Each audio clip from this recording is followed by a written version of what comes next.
What's the most real relationship advice you can give? Learning how to be bored together is important. You don't have to be on the go, doing stuff and planning stuff and being fun and exciting all the time. It's okay to just sit around and not do anything and not talk to each other. It's not unhealthy, I promise. In an ideal relationship, the contributions are 60-40, where both partners are the one trying to give 60%. My mom asked an elderly couple who had been married for decades what their secret was. They said that they act as if being nice to each other is a competition. That has always stuck with me. 1. Don't expect the other person to be able to read your mind. 2. Be a team, not opponents. 3. Everybody farts at some point. Don't lose yourself as an individual in a relationship. When you disagree, remember that you're on the same team. You're supposed to fight a problem, not the other person. This is such an awesome way of putting that concept. Always be mindful and thoughtful to that person's love map. Like they might need a quick text every morning when you get to work letting them know you're safe. Makes zero sense to you, but knowing it's something small and means the world to them, well, why the heck not? They might get stressed out, and you helping to clean the house for when they've finished work might mean more to them than someone else you've been with who wanted flowers to show love. Know what it is that your partner loves and makes them feel loved too. It's fine to not always want to spend 100% of your time with your spouse. Not every moment of every day is going to be bliss, and sometimes it really takes some effort. I love my wife to bits, but there are some days when I would just like to do things by myself. It doesn't mean our relationship isn't great, but it can be really refreshing to just take a stroll around a shopping center, or go and get some food alone or something. This 100%. My spouse goes weekly to a Pathfinder game. That's his alone time. I occasionally go to a punk show or have a beer with my friends. It can be even simpler. I will go read a book in the other room and get my alone time. He likes to cook, so heck start up in the kitchen and I stay away while he listens to his music. Everyone needs alone time. There's a reason it's called the honeymoon phase, and eventually you won't have as much to talk about other than how the day went, or might not always feel those butterflies in your stomach when you think about them. That's when it becomes a test in the relationship, and you both have to work on it to make it work. You will get into fights, but learn to get over them, or I doubt it'll last. Resentment can kill feelings for someone. You trade butterflies for familiarity, excitement for comfort. Listen to them. Communicate with them. Compromise sometimes. Duck them regularly.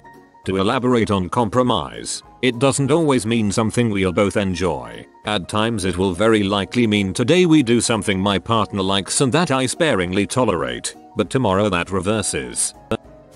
Your spouse isn't going to be perfect. You're not going to be perfect. There will be mistakes and misunderstandings. What really matters in a relationship is not being perfect, but how you handle the imperfections of yourself and your spouse in a respectful, reasonable way.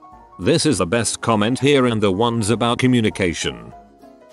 Guy here. This probably sounds simple, but here's what I've learned. Know yourself, where you're at in life. If you're in a shitstorm, legal crap, money crap, drugs and alcohol crap, legal crap, you're probably not ready for anything serious. Clean up your act first. Be honest. No matter how fricked up crap is, if you want to move forward in a serious way, all the cards got to be on the table. Take it slow. Get to know each other, but in the end no secrets. There is some crap that is nobody's business, but I ain't talking about that. Know her, what she's been through, and what she wants out of life. You both need to be pretty much on board. You need to be heading for the same thing. Kids, buy a house or gypsy life. Don't matter. Keep a sharp eye on things. You need to make sure she's doing okay and let her know you're doing okay. Same with her to you. After that it's just dodging stupid. Lots of wisdom here. No secrets and be on board with each other's plan is big. Relationships are work. They aren't always fun. You won't always be madly in love, and you can't put them on a shelf and ignore them. But they shouldn't be all work. Sometimes you have to spend years with shitty people to realize what you deserve. It was never a waste. You needed the experience to figure out what works best for you or what to avoid. You'll never forget your exes. They were there for a reason. Conversely, sometimes you need to spend years in bad relationships with good people before you realize that you're being a shitty person. Sometimes it's hard to see and harder to admit. Intimacy is way more important than most people realize.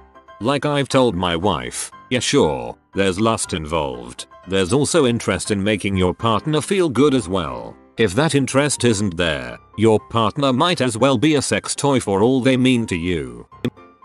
You are never obliged to stay in a relationship. Doesn't frickin' matter what someone has threatened. If you aren't happy, frick 'em. If you aren't happy, frick 'em. And if that doesn't help, leave 'em.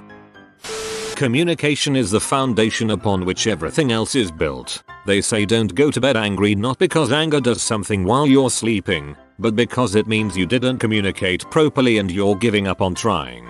Be calm, actively listen. Do not dismiss your partner's statements. Assume good faith. It's you and me versus the problem, not me versus you. If something's bugging you, talk to your so about it. If you feel enraged about something, wait until you're well fed, well rested, with warm extremities before talking about it. But talk about it at the first opportunity, calmly, rationally, and honestly. Keep the discussion limited to that one narrow thing. If something's bugging your so, hear them out. Never think, well, I'm not bothered by that, so it's not a problem. Think my so is bothered by this, and that's a problem. If you think the concern is unreasonable, frame the discussion as solving the problem of your so as being unhappy. The worst fights and arguments happen over trivial things, because it's not the trivial thing that's actually causing the problem. It's probably a series of things, or a general lack of satisfaction, and the toothpaste cap being left off is just the instigator of the fight. If you communicate often and openly,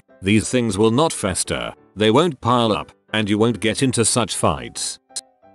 When someone shows you who they are, believe them. If they're mean, if they're vindictive, if they use you, if they show you that they don't really care about you, believe them. If they make you feel inadequate, on edge, scared, nervous, unworthy, or like a disappointment, believe them. If they're entitled, narcissistic, sociopathic, manipulative, or unfair, believe them. Life isn't a movie. You can't fix people who don't want to be fixed. More often than not, they just are who they are. So take off the rose-colored glasses and stop thinking love will find a way. If it isn't working, change it. Don't spend your precious time lamenting over a person who wouldn't genuinely lament over you. This sounds bleak, I know, but relationships and love are supposed to be the most beautiful thing in the universe. If your relationship is not improving your quality of life on the aggregate, you need to seriously reassess what you want in life, because you deserve better. You only get so much time to find people in your life that make it worth living.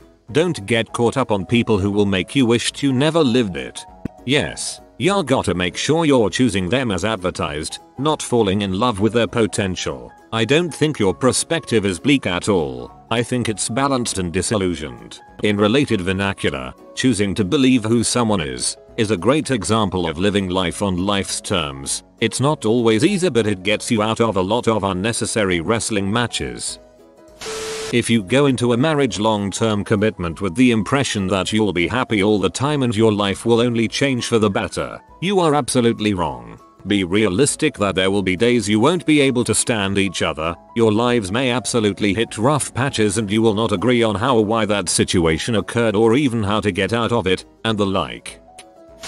Go on holiday together. If you can agree on food, sleep soundly, compromise on activities and do your own thing one of the days and not get mad at each other, you stand a good chance of lasting a while. I love my boyfriend to bits and miss him a lot. We don't live together yet, but boy do I like sleeping on my own in bed sometimes. Space is healthy. Just because you're in a relationship doesn't mean you have to live in each other's pockets.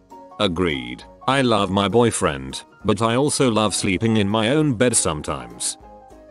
You don't need to be in one. Don't light yourself on fire to keep others warm. Love is a choice, not a feeling. Not talking about sexuality here. The butterflies go away eventually, it's inevitable, but you can choose to be committed anyway and build something beautiful together. Conversely, attraction is a feeling, not a choice. You cannot negotiate someone into being into you if they aren't. You have to be honest with them, especially when it's hard to do. Me and my boyfriend get uncomfortably real with each other sometimes, and something we have both learned is to listen to criticism without getting defensive. And when giving criticism, we don't attack each other, no matter how angry or sad we are at each other. I've had him call me out for certain behaviors that nobody has ever called me out on, and I've done the same for him. We're both better people for it because when we get it all out on the table, we have no choice but to work on ourselves. You have been visited by the smiley doggo. You will have happiness in your future, but only if you comment nice smile. Papa, I hope you enjoyed the video and find your significant other to have good times together. If you are new to the channel, you can subscribe. I publish new videos every day. Until then, check another video, or don't. Either way, have a great day you magnificent people.